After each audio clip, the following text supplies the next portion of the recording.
Hi, I'm Mrs. Mohan, and I teach AP World History here at Evergreen Valley High School.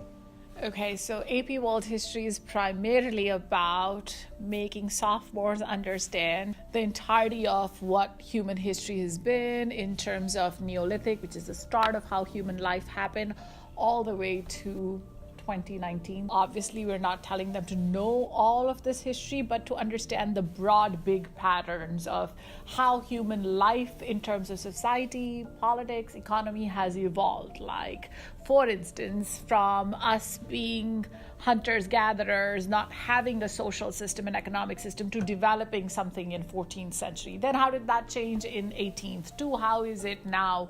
What are the broad continuities over time and what are the big changes over time? It's a lot of homework in terms of reading, writing, and being able to analyze. For my class, at least, the big takeaway in terms of consistency would be that every week they have to be doing a chapter, if not 2 chapters, and the first day they come into class they know what chapters are due each week. So primarily a typical week is they start their presentation notes all over on a Friday. They have Saturday, Sunday to kind of wrap up, and Monday through Thursday we have a discussion round about that content of the chapters, and then Friday we wrap it up.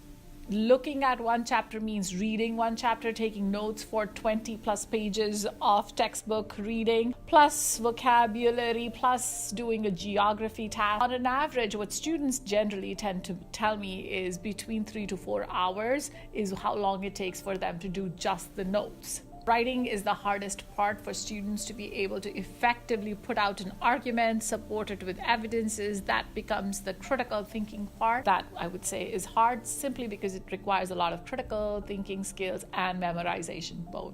If you're interested in history, this is a fun class. If you are not interested and your writing and reading skills are basic to not really on class level, then this is a hard class for you, because there is essentially a lot of reading, writing.